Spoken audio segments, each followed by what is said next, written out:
آپ نے دلیل کے طور پہ بنی اسرائیل کا ایک واقعہ لکھا۔ آپ فرماتے ہیں بنی اسرائیل کے اندر ایک شخص تھا جو پہاڑ کی چوٹی پہ عبادت کرتا تھا۔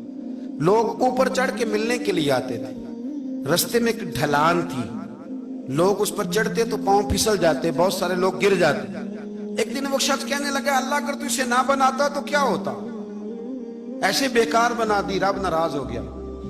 اس وقت کے پیغمبر علیہ السلام کو وحی فرمائی اسے کہو تو میری تخلیق پہ اعتراض کرتا ہے، جا میں نے تیرا نام ولیوں کی صف سے کاٹ کے نافرمانوں کی صف میں لکھ دیا۔ وہ نبی اس امت کے علیہ السلام تشریف لائے اور آ کے اسے کہا کہ رب کریم نے تیرا نام کاٹ کے نا ولیوں کی لسٹ سے نافرمانوں کی لسٹ میں لکھا ہے۔ کہنے لگا حضور اللہ نے خود لکھا ہے؟ کہا ہاں۔ وہ سجدے میں گر گیا، یا اللہ تیرا شکر ہے، یا اللہ تیرا شکر ہے۔ وہ پیغمبر فرمانے لگے یہ کیا کر رہے ہو؟ عرض کی حضور آپ نے کہا ہے نا اللہ نے میرا نام لیا ہے، میں کہاں اور میرا رب کہاں؟ اس نے میرا نام لیا ہے۔ حضور میں تو اپنے آپ کو کسی کھاتے میں نہیں سمجھتا تھا۔ اچھا اگر مالک نے اب مجھے نافرمان فرما دیا ہے اور میری غلطی سے فرمایا ہے دوزخ میں تو میں جاؤں گا۔ حضور آپ اللہ کے نبی ہیں، آپ کے ذریعے کی التجا ہے مالک کے حضور، رب کریم سے عرض کیجئے گا کہ اب مجھے دوزخ میں تو پھینکنا ہی ہے، تو میرا وجود اتنا بڑا کر دے، اتنا بڑا کر دے کہ میں اکیلا جہنم میں آ جاؤں۔ میرا دل نہیں کرتا اللہ کا کوئی اور بندہ دوزخ میں جائے، میں چاہتا ہوں اتنے پیارے پیارے مخلوق پیدا کیے اس نے، کوئی جلے نہ، کوئی دوزخ میں جلے نہ، مجھے بڑا کر کے نہ اکیلا بھر دے میرے وجود کو، میں اکیلا جلوں گا۔ عرض کرے رب کی بارگاہ میں، وہ پیغمبر وہی کھڑے تھے، وہی آئی، اے میرے نبی سے کہہ دو تو میرے بندوں سے پیار کرتا ہے تو میں تجھ سے پیار نہ کروں؟ جا میں نے تجھے معاف بھی کیا، تیرے لیے جنت کا فیصلہ بھی کیا، اور قیامت میں جس جس کی تو سفارش کرے گا میں ان سب کو بھی جنت عطا کر دوں گا۔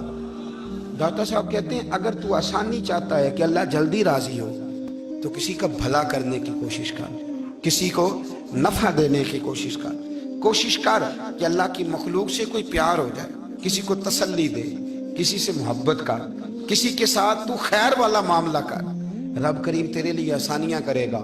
سالوں بیت گئے، میں نے کہا 1000 سال ہو گئے ان کے وصال کو کم و بیش، کتنے جی؟ 200-300 سال کے بعد لوگ بھول جاتے ہیں۔ بہت سارے ایسے درباروں پہ جانے کا موقع ملا کہ لوگ کہتے ہیں پتہ نہیں بزرگ کون تھے، لیکن یہاں مزار ہے ان کا۔ 1000 سال بیت گئے، 1000 سال۔ وہ جب یہاں برطانیہ حکومت کرتا تھا نا، انگریز کی حکومت تھی ہندوستان میں، تو لارڈز آف برطانیہ کہا کرتا تھا کہ یہ عجیب، میں نے داتا صاحب کی قبر دیکھی ہے تو قبر پر لوگوں کے دلوں پہ حکومت کرتی ہے تو یہ قبر پر اس کا سکہ چلتا ہے۔ جو لوگ نہیں بھی نہ مانتے مزارات کی حاضری، ان کو بھی کبھی نہ کبھی آنا پڑ جاتا ہے۔ یہاں کی حاضری اتنی ضروری ہے کہ ان کو بھی کبھی نہ کبھی حاضری دینی پڑ جاتی ہے۔ داتا صاحب رحمت اللہ تعالیٰ علیہ نے خدمات کی، کوئی زمین نہیں داتا صاحب کی، کوئی شخص نہیں بتا سکتا کہ اتنے مربع تھے، کوئی نہیں بتا سکتا کہ داتا علی اجویری رحمت اللہ تعالیٰ علیہ اتنے بڑے مکان میں رہتے تھے۔ ایک مسجد بنائی ساری زندگی۔ ایک دفعہ ایک صاحب مجھے کہنے لگے جی وہاں لوگ بڑا سجدے کرتے ہیں، شرک کرتے ہیں، فلاں کرتے ہیں، طالب علمی کا زمانہ تھا۔ میں انہیں اسے کہا چل یار چلتے ہیں، آجا حاضری دے، یہ پتہ تو کریں۔ اتفاق کی بات کہ ہم جمعے والے دن گئے، عصر کی نماز تھی، داتا صاحب کی مسجد میں نا پہلی صف سے لے کر تو باہر تک گیٹ تک رش ہوتا ہے جمعے والے دن، دیکھا کبھی آپ نے؟ پھر نماز کے بعد جب ہم وہاں بیٹھے نا تو چاروں طرف پھٹیاں لگی ہوئی ہیں، لوگ قرآن پاک پڑھتے ہیں۔ اگر کوئی ایک آدمی ہزاروں میں سے غلط کام کرے بھی تو وہ داتا صاحب نے تو نہیں نہ کہا اسے۔